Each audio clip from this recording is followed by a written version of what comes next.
El Ministerio Conceptos Financieros Crown presenta Las Finanzas y la Biblia. En esta serie de 4 lecciones, usted aprenderá lo que dice la Biblia sobre el dinero. Bienvenido a la lección número 2.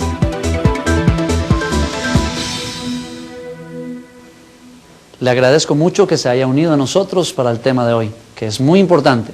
En primer lugar, vamos a repasar lo que hemos visto hasta ahora. En la lección 1 aprendimos que Dios es el dueño de todo. La Biblia nos dice, de Jehová es la tierra y su plenitud. Nuestra responsabilidad es ser mayordomos o administradores fieles de las propiedades que el Señor nos ha confiado. También aprendimos lo que enseña la Biblia sobre el trabajo y sobre cómo debemos ganar dinero. En esta lección aprenderemos la importancia de buscar consejo a la hora de tomar decisiones financieras, cómo gastar el dinero con sabiduría y lo que enseña la Biblia sobre cómo evitar las deudas. Dios nos dice que pidamos consejo antes de tomar decisiones económicas importantes. El propósito de buscar consejo es obtener ideas y sugerencias que nos puedan ayudar a tomar decisiones sabias. ¿Ha tomado usted alguna vez una mala decisión financiera que no hubiera tomado si le hubiera pedido consejo a alguien? Quiero contarle, yo sí.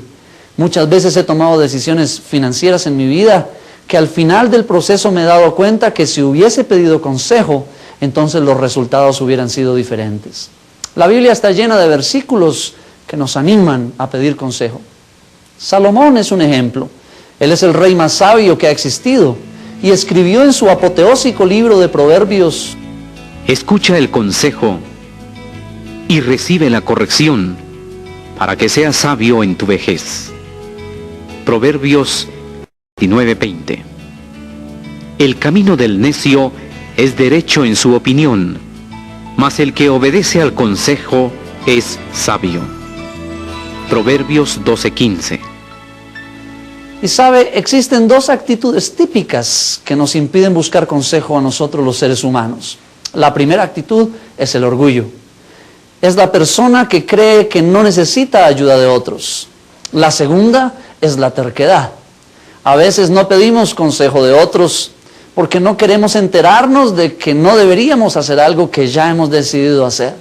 No sé si les suenan familiares, pero realmente estas 2 actitudes son las que mayormente se hacen presentes en nuestra vida cuando tenemos que pensar en pedir consejo.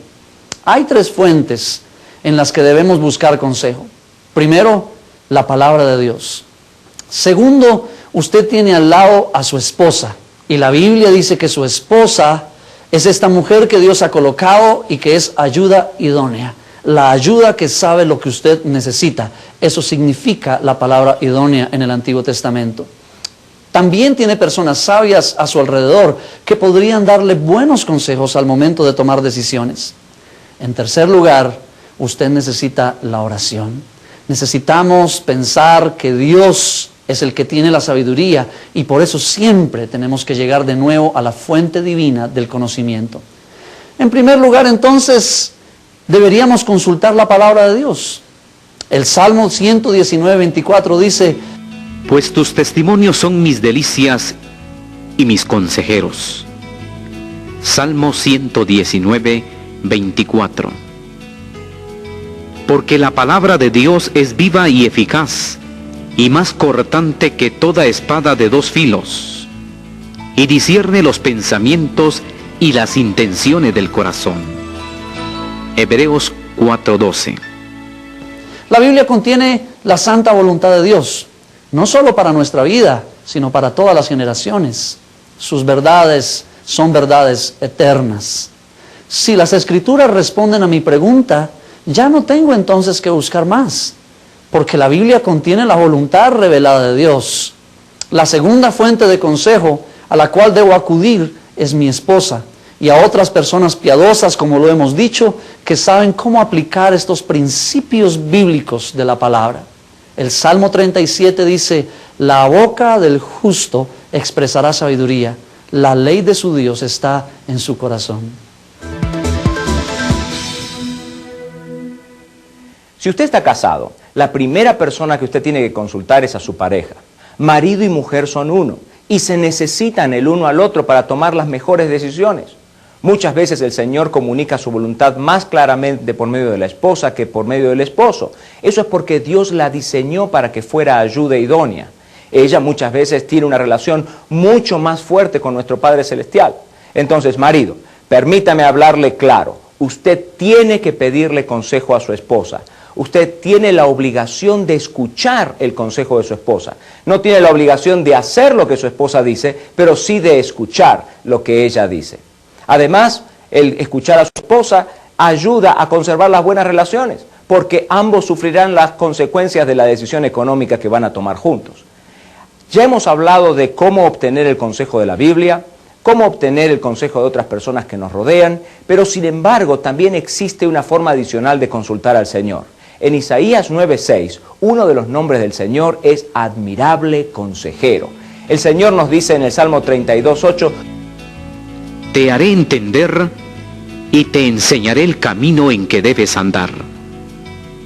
La forma de obtener el consejo del Señor es orar y escuchar claramente la voz de Dios. Dígale al Señor que necesita dirección. A través de la Biblia se nos invita a esperar en el Señor. Si usted tiene prisa o se siente confuso con respecto a una decisión, vaya a un lugar tranquilo, donde puede escuchar en oración la voz del Señor en lo profundo de su corazón. Espere la orientación de Dios. También se nos advierte que evitemos el consejo de los malvados. Bienaventurado el varón que no anduvo en consejo de malos. Salmo 1:1. Y la Biblia nos dice sin rodeos que nunca pidamos consejos a los adivinos, médiums, clarividentes o espiritistas. No os volváis a los encantadores ni a los adivinos. No los consultéis, contaminándoos con ellos. Yo Jehová vuestro Dios. Levítico 19:31. Tampoco debemos jamás usar ningún método de los que usan para predecir el futuro, como los horóscopos o cualquier otra práctica ocultista. Recuerde, para tomar buenas decisiones financieras necesitamos el consejo de la palabra de Dios, el de nuestra esposa, el de personas sabias y el del Señor mismo en oración. El Señor ha sido bondadoso y nos ha dado varios principios bíblicos muy prácticos que deberían de influir en la forma de gastar nuestro dinero.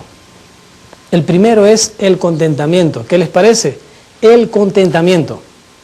La doctrina del contentamiento ha desaparecido de la iglesia latinoamericana. Ahora que nos ha llegado el consumismo, nos hemos olvidado por completo de este principio bíblico para nuestra vida económica. La doctrina del contentamiento dice que cada uno de nosotros debemos aprender a ser feliz en el lugar económico en que Dios nos ha colocado. La palabra contentamiento se menciona 7 veces en las Escrituras y en varias ocasiones se relaciona con las propiedades. Pablo dice: No lo digo porque tenga escasez, pues he aprendido a contentarme cualquiera que sea mi situación. Sé vivir humildemente y sé tener abundancia. En todo y por todo estoy enseñado, así para estar saciado como para tener hambre, así para tener abundancia como para padecer necesidad. Todo lo puedo en Cristo que me fortalece. Filipenses 4:11-13. Pablo aprendió a tener contentamiento. Oiga, aprendió a tener contentamiento. Por favor, escuche con cuidado lo que ahora voy a decir. Cuando hablamos de contentamiento, no hablamos de conformismo. El contentamiento no significa que uno sea perezoso. Siempre debemos tratar de mejorar y de convertirnos en administradores cada vez más fieles. Hebreos 13:5 dice: Sean vuestras costumbres sin avaricia, contentos con lo que tenéis ahora, porque Él dijo, no te desampararé ni te dejaré. Hebreos 13:5. Esté consciente de que hay 2 cosas que contribuyen a la falta de contentamiento. La primera es la publicidad. Muchos de nosotros nos vemos expuestos a la publicidad que tiene como fin crear una falta de contentamiento en nosotros. Por medio de las imágenes que aparecen, muy atractivas por cierto, nos comunica un mensaje falso de que si compramos cierta cosa seremos verdaderamente felices. La segunda cosa que con frecuencia nos produce descontento es compararnos con otros. Esto suele llevar a codiciar la propiedad de otros y está expresamente prohibido en las Escrituras. El último de los 10 mandamientos dice: No codiciarás la casa de tu prójimo, no codiciarás la mujer de tu prójimo, ni su siervo, ni su criada, ni su buey, ni su asno, ni cosa alguna de tu prójimo. Éxodo 20:17. Dicho en otras palabras, se nos manda a no codiciar nada que sea de otro. Así que no permita que las comparaciones con otros decidan la forma en que usted se gasta su dinero. Y hablando de gastar el dinero, creo que es importante que toquemos el tema de cómo desarrollar un plan para controlar sus gastos. En la Biblia se nos alienta a estar bien al tanto del estado de nuestras finanzas. Cuando uno lee Proverbios 27-23, uno entiende lo que está diciendo. Sé diligente en conocer el estado de tus ovejas, y mira con cuidado por tus rebaños, porque las riquezas no duran para siempre. Proverbios 27, 23 y 24. Cada uno de nosotros debe tener un plan para controlar nuestros gastos, tengamos mucho o muy poco. Todos debemos conocer nuestro estado económico y cuidar por nuestras inversiones, porque las riquezas no duran para siempre.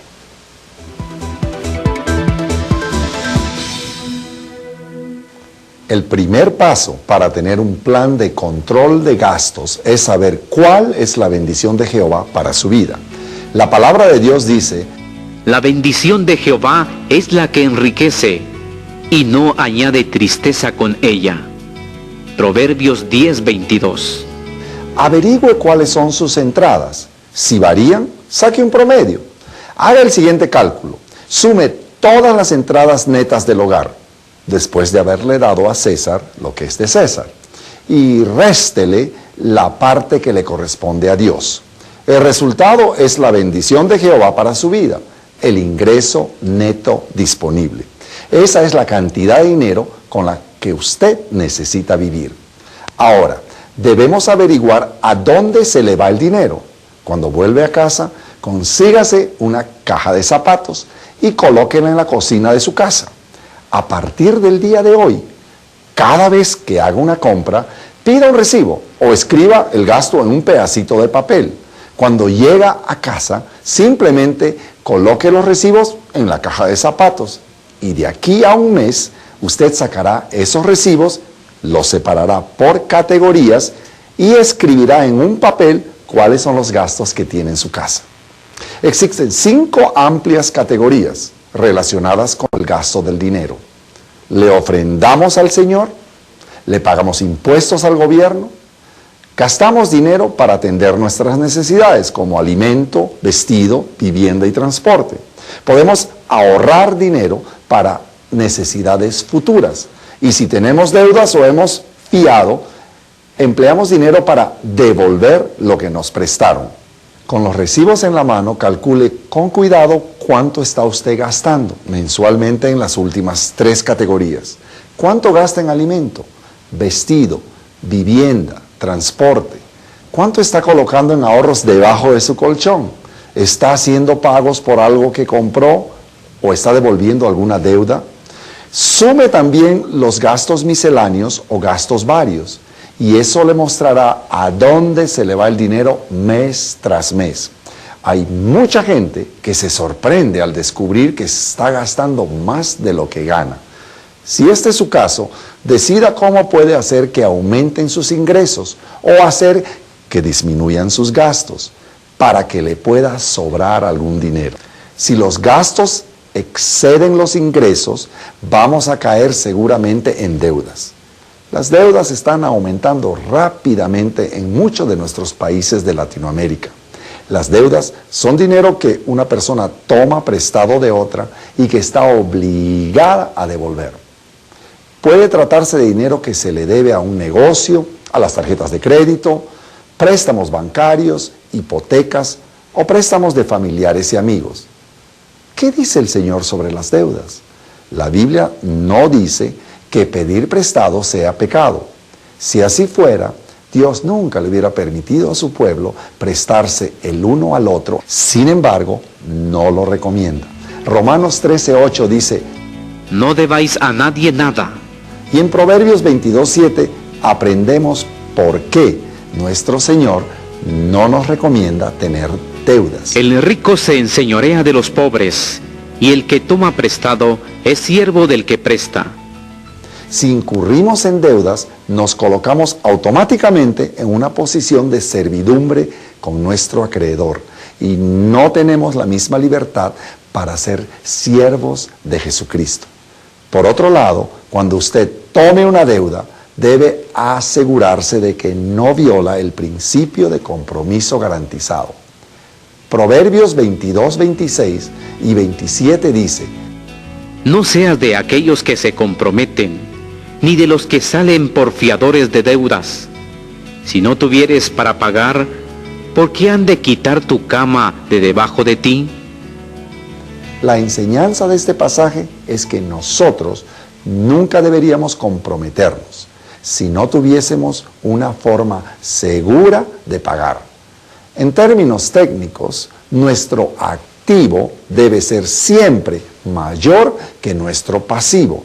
O bien, cada vez que tomamos un compromiso, debe haber una garantía que avale el 100% del préstamo, para que de esa manera, si no tenemos dinero para pagar, la garantía salde nuestra cuenta. Cuando compramos una casa o un auto, siempre debemos poner suficiente dinero de anticipo para que si en 2 o 3 años tenemos una emergencia, siempre podamos vender la propiedad y saldar la deuda. Existen otros principios que tienen que ver con la toma de deudas y cómo salir de ellas, pero en este video, por falta de tiempo, no tenemos la posibilidad de explicarlos. Le recomendamos que lea el libro ¿Cómo salgo de mis deudas?, del Dr. Andrés Panasiuk, para que profundice más en el tema.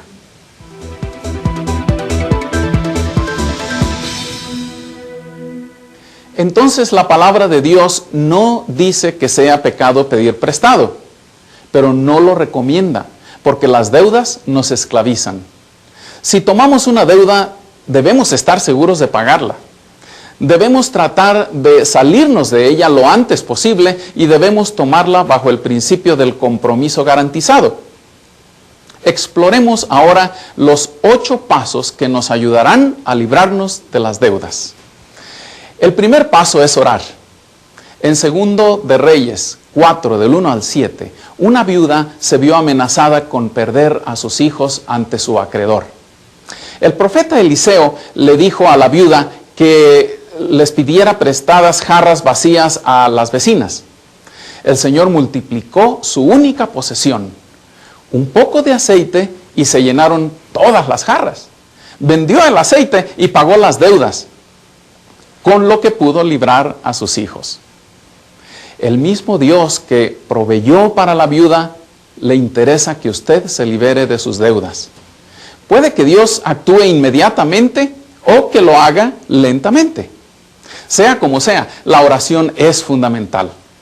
Me he dado cuenta de que cuando la gente comienza a eliminar sus deudas, el Señor bendice su fidelidad. Aunque usted solo pueda permitir un pequeño pago para reducir sus deudas, hágalo. El Señor puede multiplicar sus esfuerzos. El segundo paso es poner por escrito un plan de control de gastos. Ya lo comentamos al principio de esta lección. El tercer paso es hacer una lista de las cosas que usted posee y después decida si debe vender alguna de ellas para ayudar a pagar las deudas. El cuarto paso es hacer una lista de todas sus deudas y de los intereses que está pagando por cada una.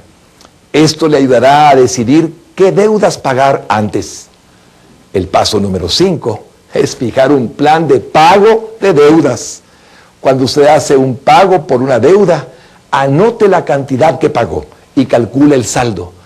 Esto le dará la sensación de haber logrado algo, lo que le animará a seguir pagando todas sus deudas. El 6º paso para salir de las deudas es tratar de conseguir ingresos extra.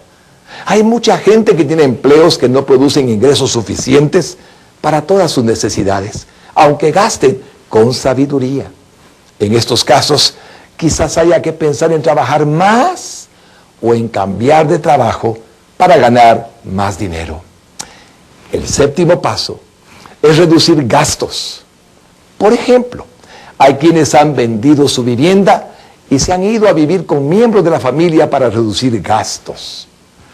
Y el paso final es no desistir.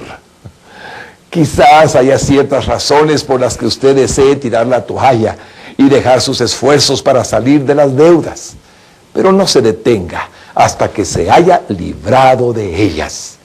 Librarse de las deudas es un trabajo arduo, pero con la libertad que se obtiene, la lucha vale la pena. La última cuestión relacionada con las deudas es la de respaldar deudas. Una persona que es avalista se convierte en responsable legal de pagar la deuda de otra. Es como si usted tomara prestado el dinero y se lo diera al amigo o pariente que le pide que sea su avalista o fiador. Las Escrituras hablan claramente sobre los que son avalistas. Proverbios 17:18 dice así: El hombre falto de entendimiento presta fianzas y sale por fiador en presencia de su amigo. Yo le urjo a que usted use todo su sano juicio y no sea fiador o consignatario de ninguna deuda. Repasemos lo que hemos aprendido en esta lección. En primer lugar, debemos buscar el consejo de las Escrituras, de personas piadosas y del mismo Señor a la hora de tomar decisiones financieras. Buscar consejo nos ayuda a tomar buenas decisiones. La Biblia también tiene principios prácticos para ayudarnos a gastar el dinero con sabiduría. Finalmente, la palabra de Dios nos recomienda fuertemente no tener deudas. El Señor no quiere que las tengamos, porque dice Él mismo: el que toma prestado es siervo del que presta. Y el Señor quiere que seamos libres para servirle solamente a Él. Que nuestro precioso Señor le bendiga en todos sus caminos, en la medida en la que usted aplica sus principios financieros a su vida diaria. Muchas gracias por estar con nosotros el día de hoy y por su deseo de explorar juntos los secretos de la palabra de Dios para vivir financieramente sanos. Nos volveremos a ver muy pronto para la siguiente edición de Las Finanzas y la Biblia, una presentación de Conceptos Financieros Crown.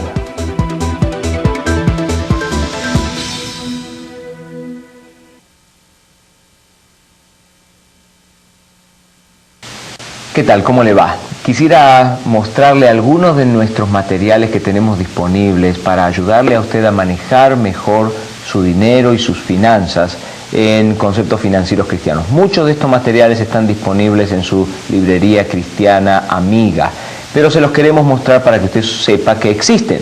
Y si su librería no los tiene, entonces usted puede decirle a la gente de la librería que nos llame a nosotros, nos escriba y con mucho gusto le enviamos el material por correo.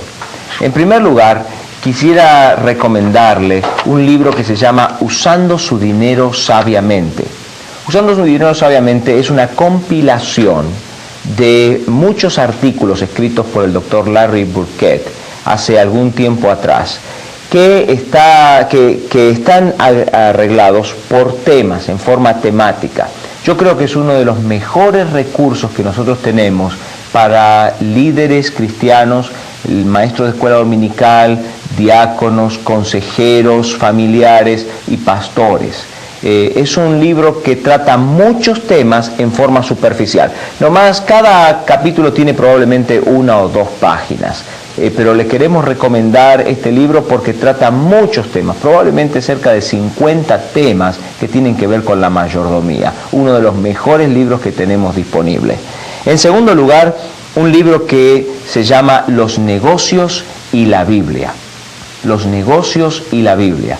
Un libro que deben tener cada hombre de negocios y cada hombre o mujer profesional de la iglesia.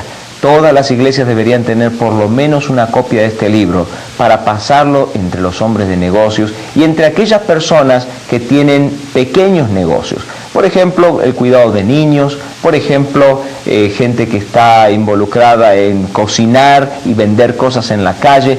Desde ese nivel hasta niveles de gobierno, hasta gente que está involucrada en empresas que mueven millones de dólares, deberían leer este libro sobre principios bíblicos en el manejo de la empresa. Entonces, Los negocios y la Biblia es el segundo libro que le queremos recomendar. Un libro que le queremos recomendar de todo corazón es el libro Cómo manejar su dinero. Cómo manejar su dinero. Es un estudio bíblico. La palabra de Dios tiene el poder para cambiar su vida y para cambiar mi vida. Y es por eso que nosotros tenemos un estudio bíblico que se llama Cómo manejar su dinero. El título en realidad está mal. Se debería llamar ¿Qué es lo que la Biblia dice sobre cómo manejar su dinero? Un libro que lo va a llevar a través de 12 sesiones para poder entender mucho mejor qué es lo que dice la palabra de Dios sobre la forma en la que debemos manejar nuestras finanzas.